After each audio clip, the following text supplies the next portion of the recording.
Welcome to this week's episode of the Music is Therapy podcast. My name is Chris Slavin, and this week's episode we've got my pal John Teirney on. He's got to tell us a wee bit about his musical likes, a wee bit about his drumming history and stuff like that. So, how have you been, mate? Everything good? Good, mate, aye. Busy with work, being a dad, family man and all that. Changed days, mate. But getting old, aye, very old now, mate. 47 now, so Good. Still hanging on there, but not. Good. Well, me and the boys were talking about getting a wee list together for the podcast and stuff. You were one of the men that was popped up with tops on my list, so Don't worry, mate. That's I know you like a guard. I'm a quick one tonight. No, it's good to have you on, mate. I look forward to Cheers, listening to mate. you. Happy to Look be forward to listening to you. So we'll just get into it. When did your musical journey begin? How would you have your first musical memory? Can you remember it? Probably like most people, running about the house growing up. Council house, you didn't have much more than music and 4 channels to keep you occupied, you know what I mean? Top of the pops. Aye, top of the pops. For my mum and dad, they'd done a bit of singing about the clubs, Hasties and all these places that everybody talks about for back in the day, so it was always a big thing, music, and my dad loved all the kind of crooners, and Nat King Cole's his favourite. Hence the fact one of the tattoos I've got says unforgettable, but folk think I've been pretentious and go, who's he think he is unforgettable? No, check that out. I don't get it, but Sinatra, Dean Martin, my mum, she loved all the old country singers and all that, so it was all that kind of, and then kind of evolved into like Elvis, the Beatles, and they were big into music with vocal harmonies in it, loved all that kind of stuff. And then my sister as well, Joanne, she's big influence to do with music with me. She was right into, she was into the rave scene, then it was soul and all stuff like that. She had done like stage shows and all that as well, so she actually got me Famous family then? into musicals, believe it or not. Jesus Christ Superstar, I could play a part in it. Brilliant, love it, the music, the singing, everything about it. So it's always been a big part of my life. Plenty of influences in your Plenty of different ones. Is that how you get into the drumming then? Drumming came from, again, talking about being young, it was Uncle John, who was my godfather, Uncle John Comiskey. He was very well known running about the club circuit. He was like a compere and MC when the club circuit was massive at the time. And his son John, he still is a drummer, I suppose. And I remember getting round to Manty Pat and Uncle John's house, and I was a wee boy, and creep my way up the stairwell. Manty Pat and my mum are sitting smoking snout and drinking tea and talking about much they hate their men and all that. Get up the stairs, and I remember just the noisy. It was his floor tom that was sitting, and I remember leaning up to hit it, and it must have been something. Then that's one of my earliest memories actually. Was that, and then just think when I was about 7 or something, I started kind of badgering my mum and dad wanted a drum kit for Christmas. Didn't get me one, and I got a pair of Adidas 2-stripe fitler boots or something like that. And somebody's old bike. 7-year-old there, that's young to be. Very young, mate, aye. Want to play an instrument? And they must have thought it was going to be like a phase, like it used to you'll be grow out it. I'll grow out it with like karate and whatever else was into at the time, do you know what I mean? But I kept at it, and then when I was 9, they got me my first kit, and I had my first drum lesson on Christmas Day in my mum's living room. Brilliant. In Roxburgh Place in the electric scheme in Blantyre. John Comiskey came round on Christmas Day, had set it all up, and gave me my first lesson that day, and just went for there, loved it. Brilliant. What sort of music were you playing then? Then it was just trying to learn the basics, playing along to, sitting with the big headphones with the coil, leading on that, and the hi-fi, and listening to anything, and just at that time to try and get the fundamentals and the basics, and then from there, maybe a couple of years later, maybe not even as much as that, John started taking me to the guy, it was a wee Maltese guy, Sandro. He was like a drummer for Hugh and Cry and all that, and I was that wee that I didn't have a drum stool at the time, so it was Manty Pat solved. It was an old Singer cast metal sewing stool. I used to have to take that everywhere with me, and went there and started getting lessons, and he was an absolute machine, this guy. His full family were all musicians, and they were monsters. It was a Chancho or something, their name, I can't remember, but he was amazing, and he drummed it into me. It was all about drummed it into me, parts amazing. Here all week. It was all about solid timing, and he used to send me away. Back in the day, it was an old click track on a tape, listening to it in a personal stereo, and just that was my thing. Get the walk before you can run, you know what I mean? Done a bit of training as a jazz drummer, learned how to read music and all that. Brilliant. Done all of that, couldn't do it now. I'm 47 now, the drummer I was at, I'm nowhere near half the drummer I was at 22 or something, do you know what I mean? So I was doing it all the time, it's like anything else. But I done that, done all the kind of big band stuff and all that, and then used to do odd traditional grip with my snare horn, my left horn, and then started going out of doing gigs in pubs and all that, and thought, mere lasses if you hold it like that. That was it. That's where rock and roll. You look cooler now, you know what I mean? But started doing the kind of path that I really took, pals for school and that, in bands with them. Just played, done all the bands like Harley's and Hamilton and the Lanarkshire and Motherwell, I can't remember, there was a couple of places. Done all the kind of local gigs and all that, and then when you used to get the Holy Grail, a gig in Glasgow. Still you're amazing. That didn't come to a couple of years later. It was, I think the first gig I ever done in Glasgow was at level 5 in the Strathclyde Union. Don't know that one. You'd level 5 and then level 8 was where all the big acts went for the the top bands, aye. Waiting all up to the years later, aye. It sounds as if you've had a good bit of good training anyway, good people about you to Aye, always encouraged and on. It was always good as well, like being from where we're from, you can go down one path or down the other, do you know what I mean? And probably if I didn't have the drumming, who knows where it would end up. But what was brilliant and what I love about that kind of working class thing is nobody bothered you because well, wee guy's into his music, he's a drummer, like, you're alright wee man, you still playing and all that. Aye, good on you wee man, you're alright and all that sort of thing. So it was brilliant, you're kind of looked after that way, do you know what I mean? It's I always thought that was the great thing about it is you kind of stood apart, but you know what I mean, you had to be something different about you, and everybody looked out for you and supported you. Loved that about it. Loved that. As you say, like Blantyre, I don't just mean Blantyre, but anywhere you've grown up, there's one road you can go down. It's good that you're interested. Aye. You keep off the streets or something like that. I think it was one of the guys from the Manic Street Preachers said years ago, because they were lobbying the government at the time to do with funding for young people and all that. And they says, look, you're fair. There's 3 ways to make it out. And it was either a band, football, or boxing. Aye. See, that was it. And it's the same as, that's the kind of story you could tell in so many places, do you know what I mean? But it's brilliant, some brilliant memories of growing up. And I think like places like the Terminal 1 in Blantyre, that was big for me because I used to rehearse in there. Aye. And like you'd be down there maybe on a Wednesday and a Thursday night and stuff like that, and practising for gigs at the weekend, stuff like that. So places like that, they're kind of a dying game now, innit? How many people have come through there? But look at like Joe Gallagher away. Joe's away touring with Rod Stewart doing what he's doing. Alan McDonald, Doug's played done all these tours with Joe Hamilton. Even like say Scott was part of that. He's doing his acting work. Ryan, same. And they're wanting to shut places like that down. I know. I always say if they want to shut places like that down, what today is all the young ones that are going to have nowhere to go, sitting outside all the MPs and councillors' houses, you go, alright, you shut the place down, so what am I going to do outside you? But make you about a cup of tea and that, let them do what they want. So it's a bit of a damning indictment, I think. And I think in fact, they'd like to shut places like that. Terminal 1, it's one of the places, every year you hear something, that's going to shut down this year, it's going to shut down this year. I know when you play with your other band, you raise money for places like the Terminal 1, don't you? That's all I do now. The only thing I'll do now is charity gigs. I don't mean I've not got an interest today, like, I've not got an interest to go out and start gigging every weekend, you know what I mean? I've done a couple of weddings and stuff like that, and folk always going about wedding bands make a fortune. If you break it down to an hourly rate, when you start your day, it's not really much.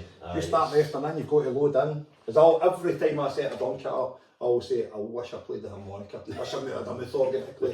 Just have a day. And God, I was lucky enough to have a roadie a few times back in the day, and I loved that. I loved that guy. Remember him? Well, I mean, I love you. Aye, it's a full. I know from my playing days, I know it's a full-time job. Going to gigs, you're filling the back of the van early on in the morning, and then you're not getting into early on in the morning the next day and stuff like that. Putting a full drum kit, I couldn't drive at the time, in the back of my sister's Vauxhall Nova, and she used to take me out of the tournament and all that, and drive us and then set it all up.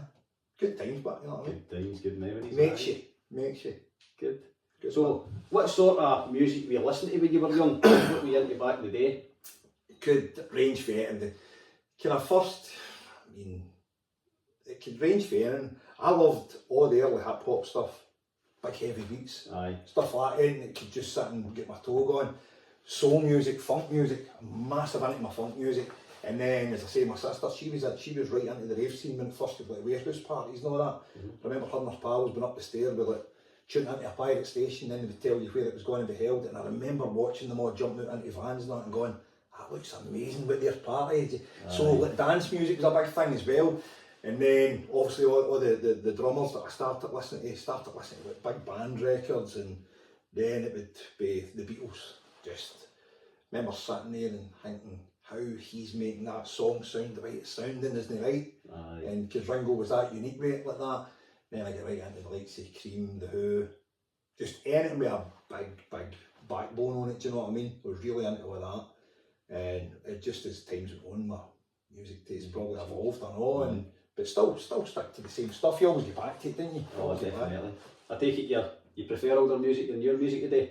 Newer music you know I think it's an age thing. Do you know what I mean? I'm probably turning into the way my dad would have spoke to me, and I say that fun. At that time, it maybe have been like Stone Roses or Oasis or something like that for my kind of teenage years, you know what I mean? And now I'm maybe doing that and all, but I think there's a lot of, my daughter's 14 now, Grace, and I love nothing more than going out. She loves going to get a coffee and then going out a drive and putting a playlist on. Spotify, that the day I sing now the blend, have you heard of this? You blend your music with somebody else's. So me, her, our wee pal Jenna loves doing it and all. Going out and we get a coffee and we'll go a drive about, and some of the stuff that they're listening to, the newer stuff is really good, do you know what I mean? But I think the likes of the boy Sam Fender, I think he's phenomenal. I think he's brilliant. Selling out stadiums and all that, excellent, because it's only ever seems to be bands that are on comeback tours and all that at stadiums, you know what I mean? So it's good seeing I'm not saying emerging talent, because he's been a bit with current talent doing stuff like that. I just sold out 2 gigs at St James's Park. St James's Park, done it, was it last year, 2 years ago or something, done it as well. Brilliant. Brilliant, great to see, and seeing you. I love seeing like say pals of yours that have got Wayne's at our age to go at nights out and all that. Love sitting there and going through like Instagram and seeing them all going, I'm like, that's brilliant. I love young people that being young, do you know what I mean? And just out there getting on about life. I love it. My time, your time. We're done. That's memories there. Homes Under a Hammer, Earl Grey tea and that, something like that. Slippers. I'll do. I've got 2 pairs, mate. I've got my stomach slippers and my winter ones. Just when you were talking about your daughter there, does your daughter collect records or anything? She's maybe a victim of her generation. That's what I was going to say, because the young ones only she's maybe a victim of her generation, Chris, where it's just everyone's own. But she's constantly listening to music now, and I love it. And when I hear her, I was getting up the stairs one day and I'm going, that sounds like the woman singing in Pink Floyd, Gig in the Sky, and I'm going like that. What are you listening? And then she had it on her telly through Spotify. I'm like, there's the Prism and all that. I'm going, what are you listening? And she's like, I love that. And she's massive into Bowie now. Brilliant. But she's actually away tonight. She's away to see Lana Del Rey. Some great songs. Some of these, the kind of pop artists, if you will, some of the songs they're putting out is brilliant. She's got to Lana Del Rey this week. We're going to see Kneecap in a couple of weeks because controversial maybe, but see, to be fair, the way she was reading stuff about it. She was like, and going on about how they're not allowed to sing what they want to. And I'm like, well, that's it. It's freedom of speech and all freedom of speech. What is it? Oppression fears the freedom of expression. So I was like, I'm down for that. And you only need to scratch below the surface to see the likes of the boys. They serve both sides of their community. Do you know what I mean? They're not just because they wear the green, white, and orange balaclava and all that, but which obviously first impressions, that's what it looks like. But they actually donate money to youth organisations on both sides of the divide. It's all just what's out there. You've got to want to see it. Do you know what I mean? That's the thing, and is the whole freedom of expression. You only need to look at the artists that have backed them up with. There's loads came out, isn't there? No Gallagher, one of them. Johnny Marr put a statement out about it, and I think it was Susan McCabe, the comedian, she put a thing out the other day. She says you've got everything going on with Iran and Israel and all that. She says, and Trump getting on about that, and Netanyahu getting on about that. She says, our Prime Minister's going like, I don't think it's Kneecap, she was playing at Glastonbury. Are they allowed to play it? They're playing it, They get Buffy Transmit. That's right. Aye. And I take it that's how they're playing they've done this they announced a short notice show at the O2 Academy, so. Oh, we've got the Carlin Academy. So would I, mate. So would I. Aye, but. It's a innit? Aye, the Carlin Academy. She's like, what's that? What's that? What is that? Academy, aye. But she's got that. She's going to see Chapel Roan and all later on in the year. Great pop songs and all that. It's catchy and all that, but. You get dragged along to that one? No, what I done was I got her the tickets as part of her Christmas to give to one of her pals. No, her birthday, sorry. Right. To give to one of her pals, and when you do the bit before you get a ticket now, and somebody prints it. Well, I say the worst was Robin printed it out. I just gone to see Chapel Roan, and she made it all up. And it's transport provided by your dad's motor and all that kiss. So I'll be going to pick you up. Through Ingleson, sitting there like that, waiting on it. And then, but I know if we've going to see. Grace isn't going to that one, but I'm going later on in the year as well with Michelle McAnally. Mm-hmm. We're going to see Kate Tempest, who I was talking to you about it. Brilliant. Some a bit different, but I've got a few coming up this year as well. Prodigy tickets go on sale tomorrow morning. Seen that? All that. Aye. That's one of the best live experiences. Funky weeks again, mate. Ever, man. Was it first or second team apart that played that on it? We're at Strathy. And I remember it was the first time ever sitting like next to the speakers and feeling like your organs got to blow up. Shaking, man. Fucking. That's what I love about live music. The drums, the beat just gets you in there. That's it, man. It's nothing like it. Not like it, mate. Were you a big festival boy? Aye, kind of back in the day, aye. Obviously the Tea in the Parkland at Hamilton. Happy days. Never paid once to get in. Turned up with high-vis jackets and all that. And Cheated your way in. Mind paying a guy a fiver to go on, because at that time you could park right up next to the big fence, mind. Right. And paid a guy a fiver to go on his bus, climb the seats, come out the sunroof, and then throw yourself out of the. Boy, we just on take fires. Make a fortune. Jumped, you broke my back right enough, but that was worth it. I'm a few years younger than you, and I remember getting down when I was a baby. I used to get down, get down at my bike, and I was just amazed. It was when it just started. I was amazed at just what was going on. You could hear the music in the background. We'd just be down with our ball playing fitment. We could do and sneak in, and then I only found out years later that Manty Genie that stayed in the Old Town, they used to get free tickets because of the noise pollution. I'm away doing. Try to sneak in behind visitors. The Blantyre boy. That's what. You could tell all the Blantyre ones that rocked up, that was alright. I did all get tickets for it. Brilliant. Mental, man, when you think about it. Went to that, I went to Reading Leeds one year. Actually, that was saw the Stone Roses playing. Robbie Maddox was the drummer, and they were fucking woeful, man. It was heartbreaking. I think that was maybe one of the last gigs. Is the way they were back then, and it was Robbie Maddox who took care for Rennie on the drums. He was brilliant. He kind of led the band and all that. He was a great player, that big guy. But it was woeful. I went to a few different ones earlier years. Never done kind of Holy Grail, Glastonbury or anything like that. But we'll do in a couple of years. We'll get asked if I can take Grace. That's good. Hope she doesn't watch this because she'll cast it up to me. That's it. Got that down. Aye. No, so going back to like your music, mate. See when you listen to music, what kind of emotions would you have? Would you? I've on anything. Aye. Between. Would you listen to different kind of music depending on the mood you're in and stuff like that? Aye. Happy, sad. I could listen to music if I want to hype myself up for something. I could, if you're feeling down, you might maybe feel a bit uplifted, put on something else. If you want to just feel good, feel happy, certain music for that. And if I've had music, God, I don't mind saying it, brought me to tears before. Do you know what I mean? There's a song by the Black Crowes on their album Amorica, which is a musical masterpiece in my opinion, called Descending, and it's a big, massive, long piano intro, big, massive outro as well. And I remember listening to that, and just the lyrics and his voice is just something else. And that really, I was only about 17 or something when I first heard that. And I remember sitting in my room in my mum's house when you done the bit, you go a CD, get home, read all the notes and all that, and then put it on. I think it's either the second last or the last track on that album. And I remember sitting there and getting all choked up. You can't beat that, Certain things, a lot of things to do with music, it's maybe you'll see a video of something and all that kind of stuff, but I'll never forget that one track, doing that. And then American Trilogy by Elvis.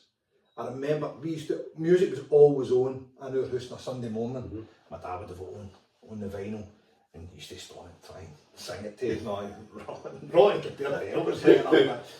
And His knees. see the big brass band in it and all that, and I remember being a wee boy and feeling the hairs in the back of your neck, and it still gets me like that to this day, that song.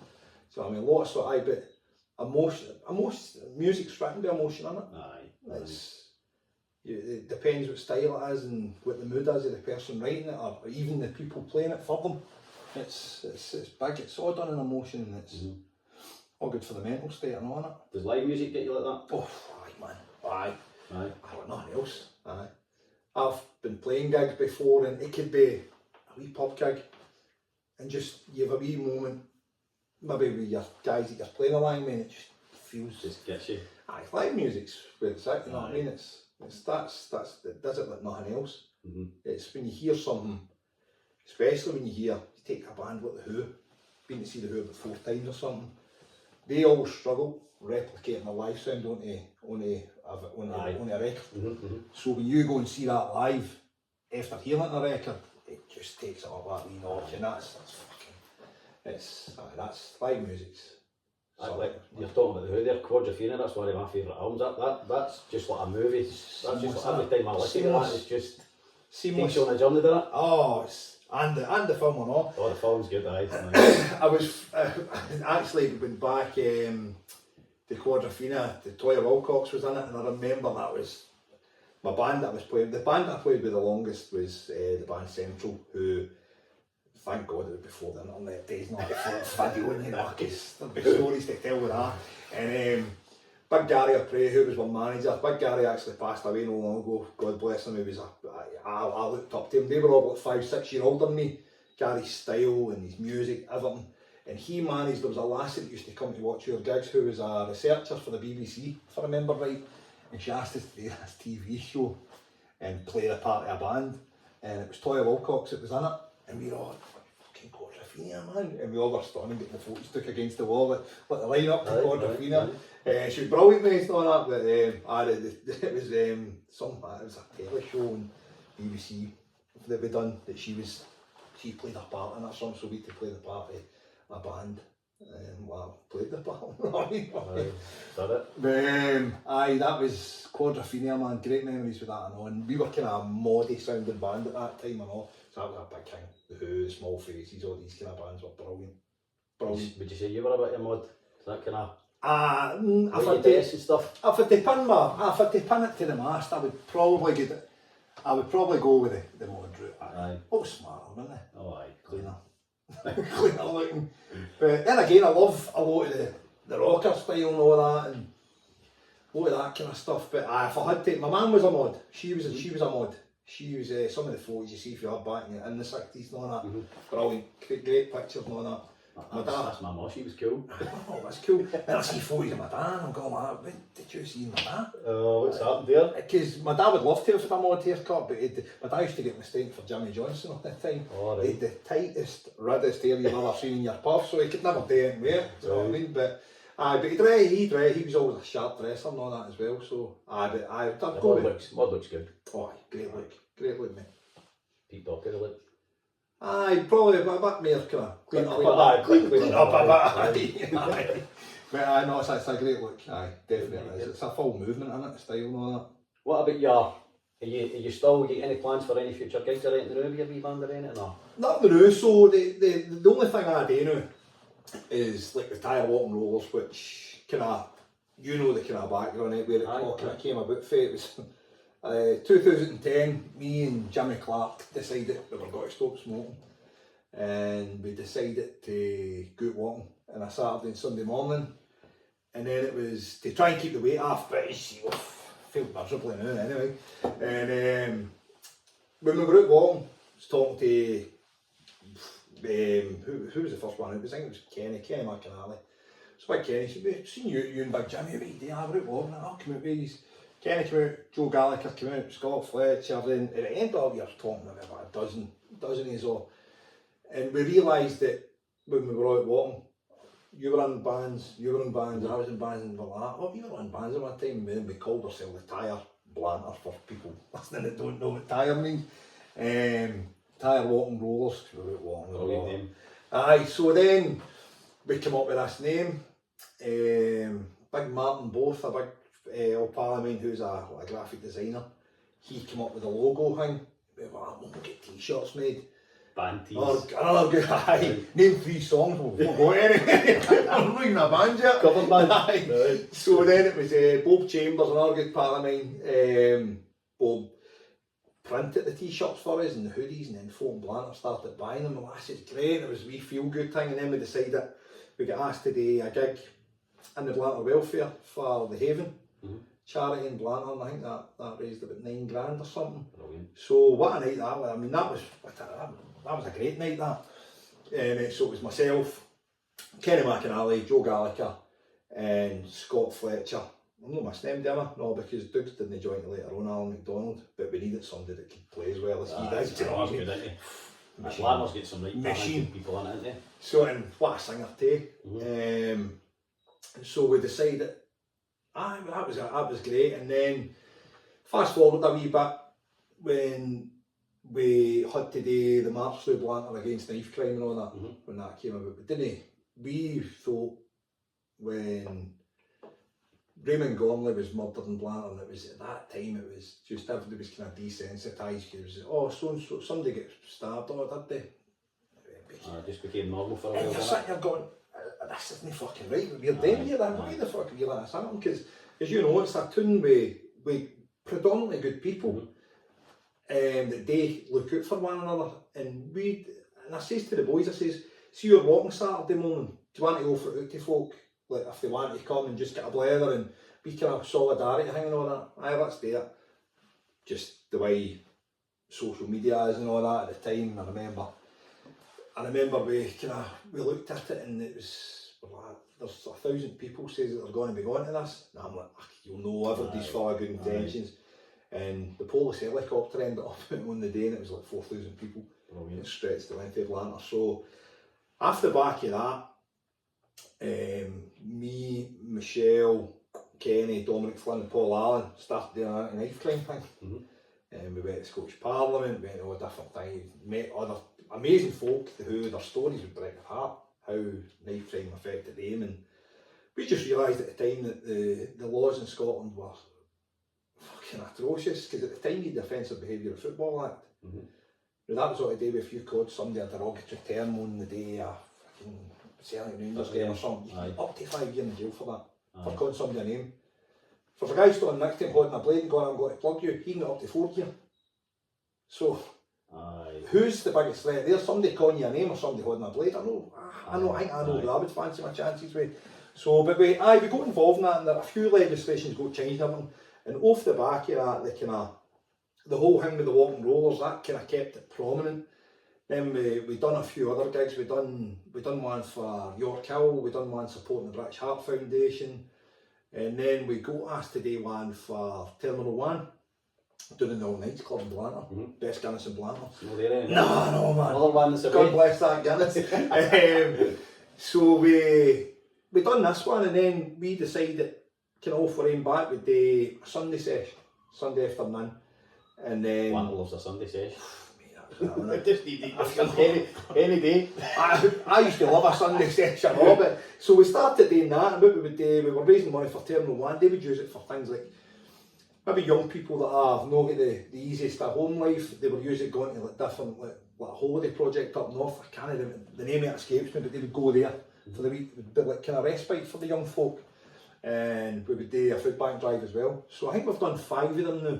Brilliant. And it's raised, I think we must be well into the tens of thousands now with the money we've kind of raised. It's amazing, just like you were saying, how your wee walk just started. Stop smoking. Done that, you stopped smoking. Aye. Lost a couple of pun, and then it's turned back on. And then it's turned into you getting a band together, having a big walk, getting to Parliament. We actually done it. That's the power of music, I know, isn't it? Aye, we actually recorded, Joe Gallagher wrote a song, and we recorded it as well, and at one of our gigs we sold it as well. It was that was good.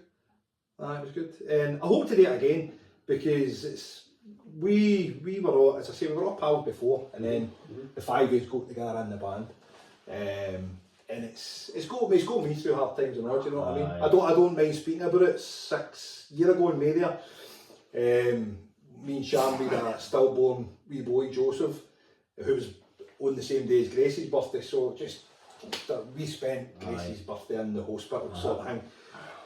We were scheduled in to play out the back of the Hullets. We used to sell 200 tickets for us. It sold out. Everybody was looking forward to it, and then that's all happened.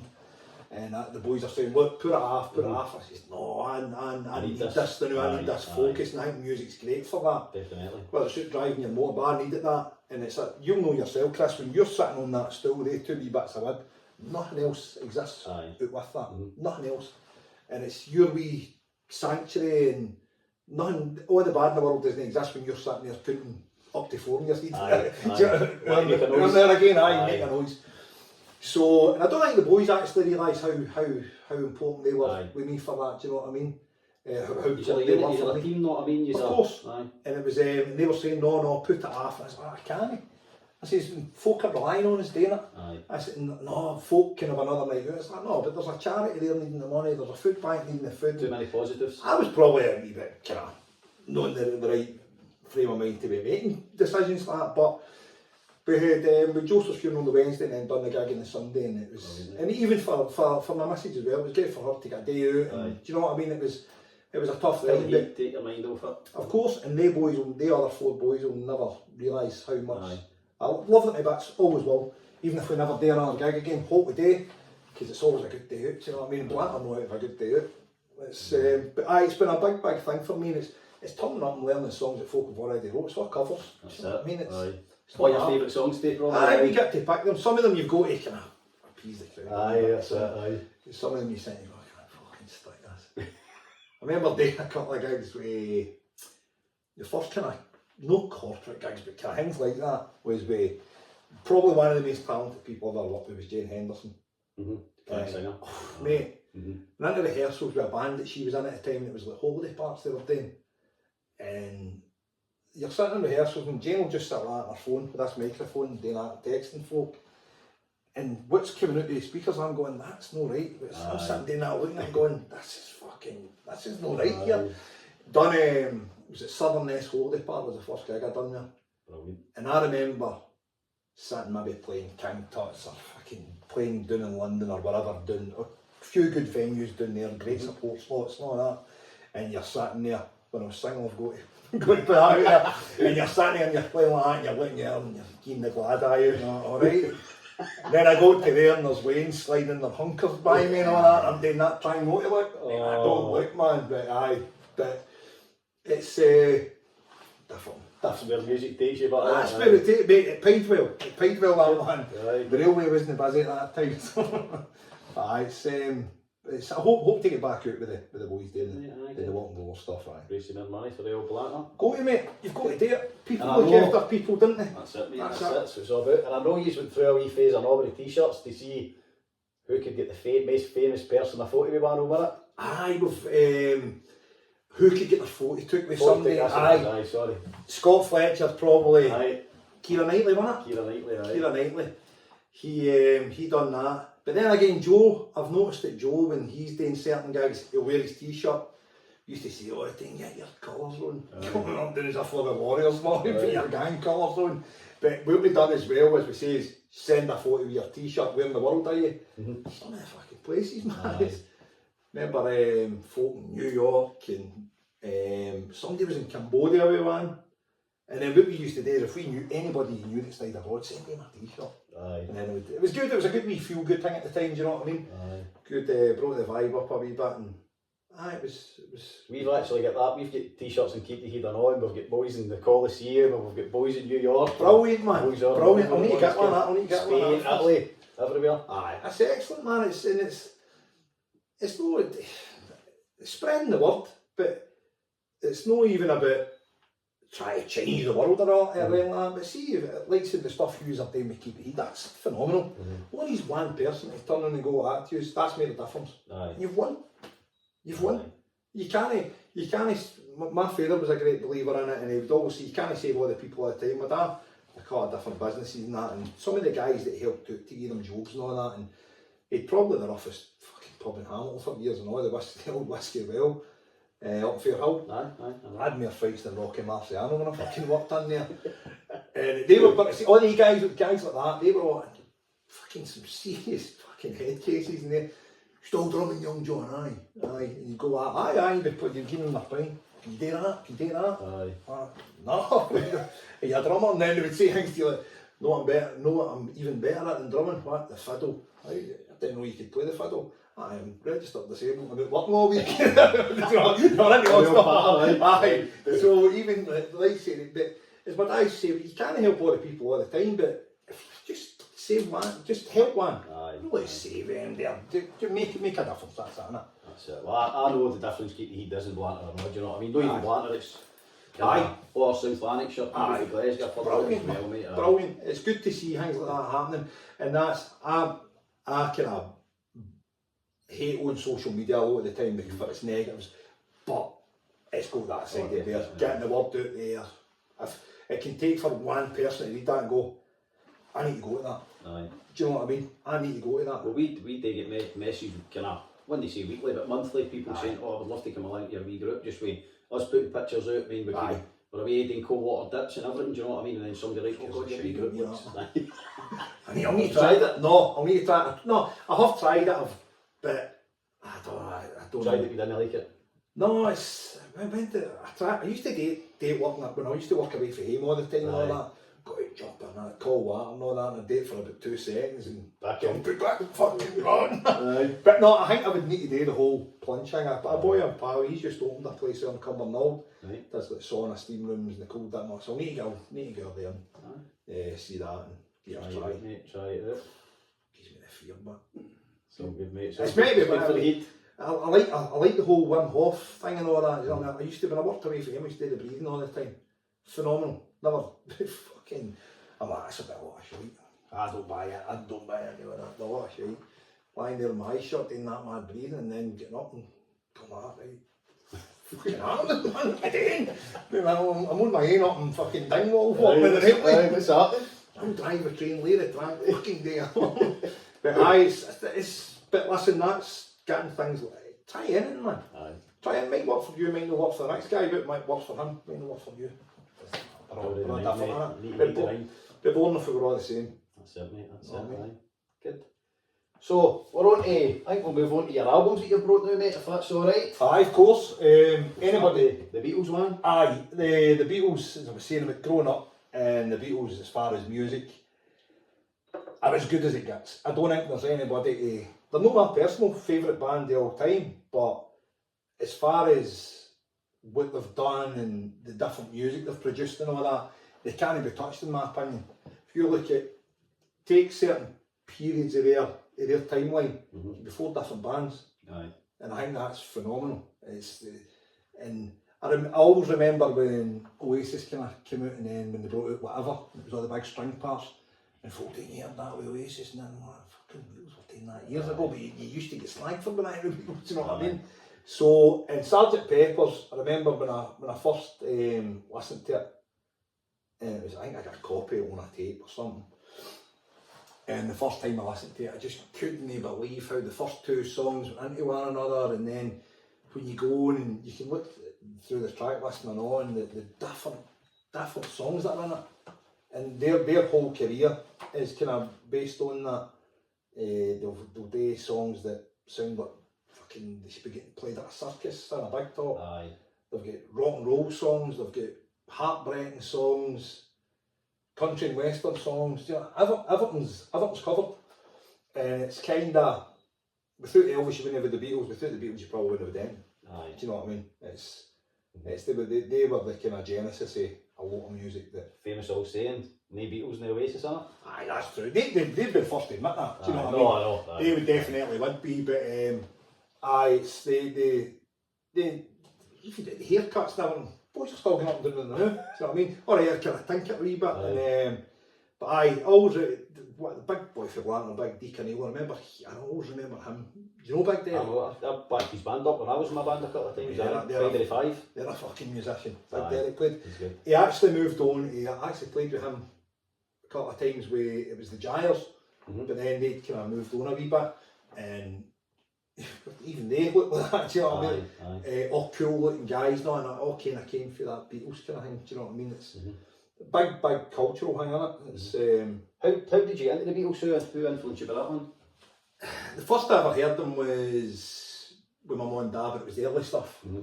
Again, I've seen earlier on about it was all the big harmonies and all that they loved. And they were right into that. And then my sister actually, a guy that she ran about with years ago, a guy I think he's actually from Motherwell, Kenny Dearn his name was. I always remember the guy's name. And he was right into the Beatles, and I was like, got to make sort of a couple of tapes. And he always used to say things like, after Rubber Soul, and that's when it gets right good, but you need to get in there.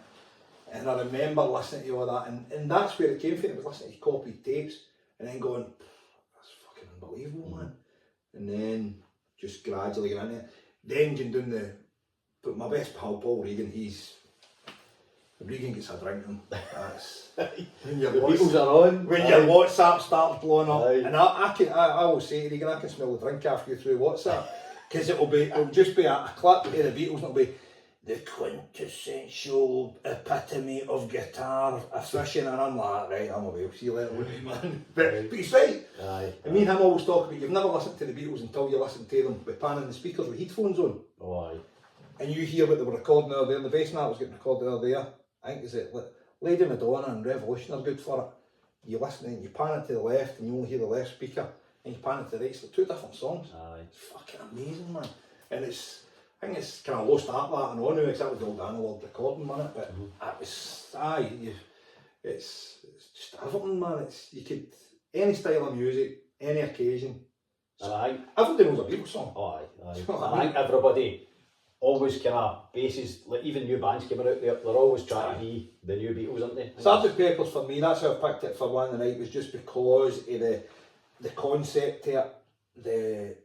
They weren't originally going to make it just one track all the way through, but the different styles in it, and I remember when I first heard it and going, and how it starts with Sgt. Pepper's Lonely Hearts Club Band, ends with it as well. A good story through it. Aye, it's just brilliant, man. And that was actually, it was the last one on it, the Sgt. Pepper's, reprise, whatever way you want to say it. That was the last song at my wedding when I get married. Have the Paul going up and down singing it. Aye, that was the very last song. Good, mate, good. Even the artwork on it, I mean, I don't think there's many albums out there that's got artwork like that on it. Do you know everybody on it? I've had a good stab at it before, but I ended up doing the rabbit hole Paul McCartney Indeed. Ah, right. I haven't done that whole thing and all the clues on that. And Supposedly died in a car crash, didn't he? Aye, 28, and if you look at the back of Abbey Road, the Beatle motor's got 28F, and he's the only one he's walking out to sing. In that one, there's his bass is actually sitting there in flares. Ah, right. I didn't know that. That's new. The hand of death's above his head. See it above his head? They're all wearing, is it black flares or something? He's holding a black instrument. Right. And there's the other Beatles, that's the young Beatles looking into his grave. And then if you hold, this is where you get right down the rabbit hole, right? So if you hold a mirror directly there, it reads out he, and then an arrow pointing to McCartney with the A, he died.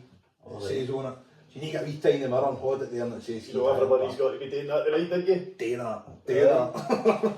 But there's so many wee things like that in it. But even like I remember it must be somewhere in my mum's house or something up the loft. I got a vinyl, a Sgt. Pepper's vinyl that came with the cut out moustaches and the wee epaulets and all that. So that's still somewhere. I've been in my mausoleum with all pairs of trainers or something. You're worth a fortune. Could be, mate, aye. I've got a few vinyl actually that'll come in at a few quid, I reckon. That and pairs of trainers, that's my two things, collecting them and then collecting trainers. My mum keeps talking me, she's got an original Thriller.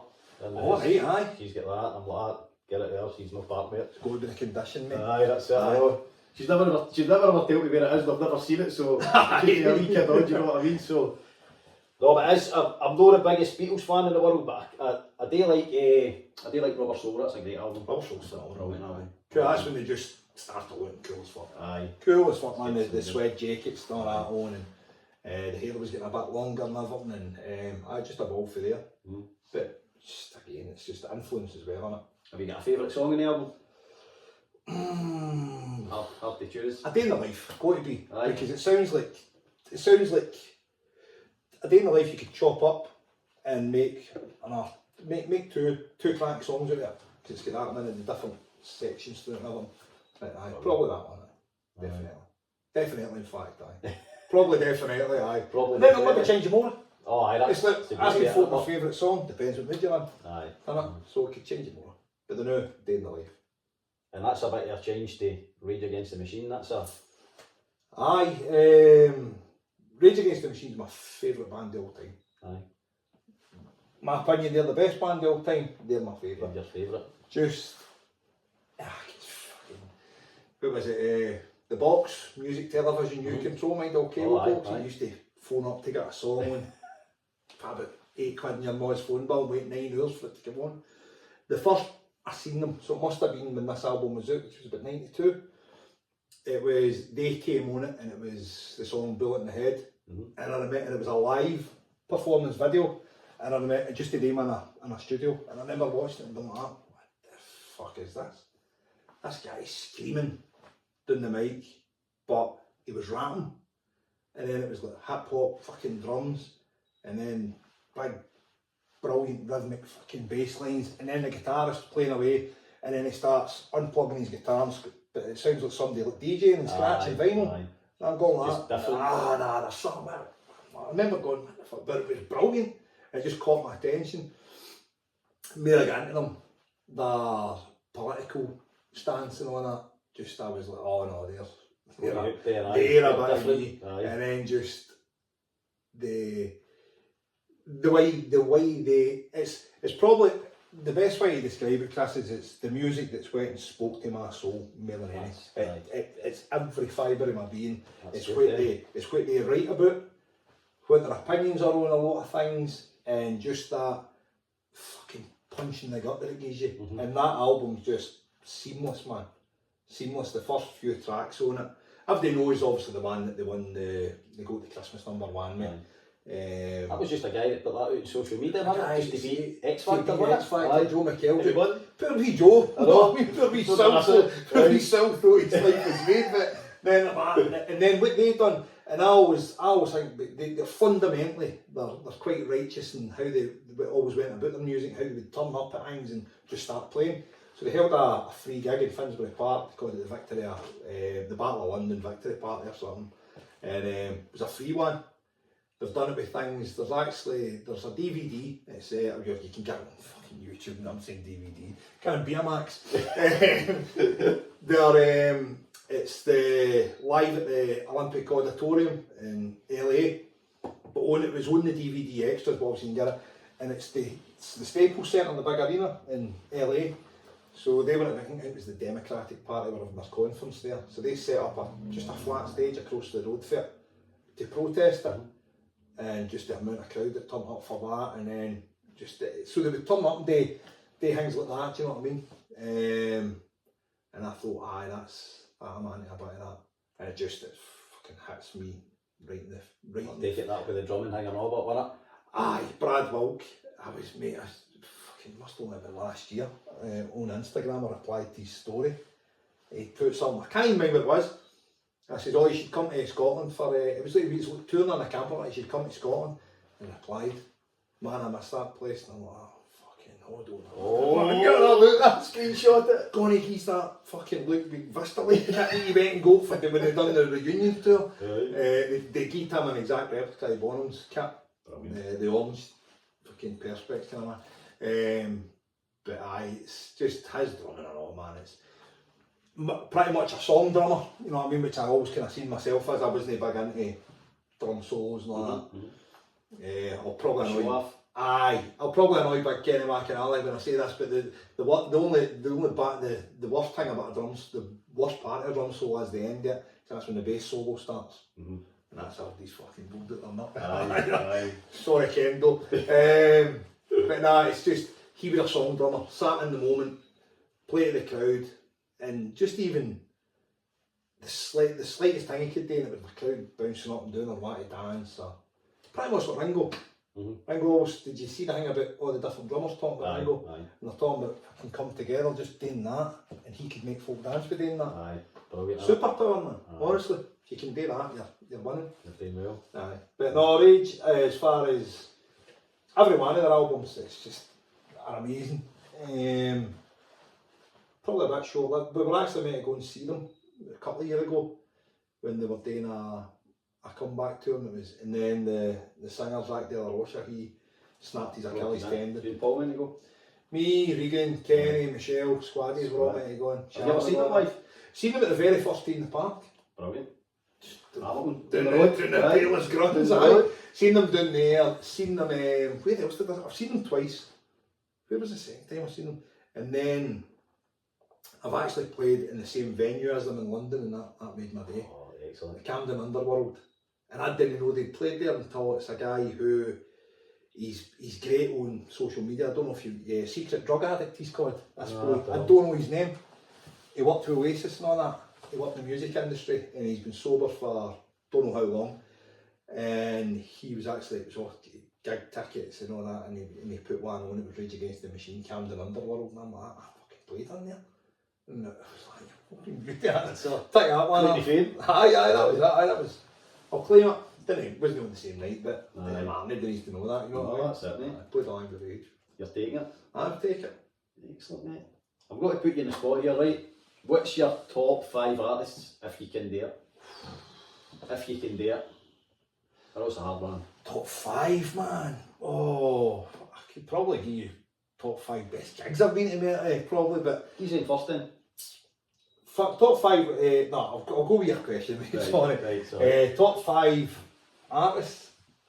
Rage Against the Machine, the Beatles.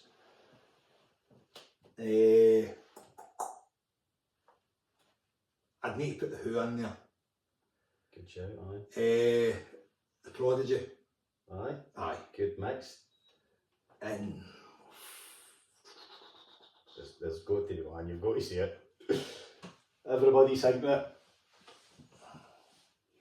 was one I've missed it.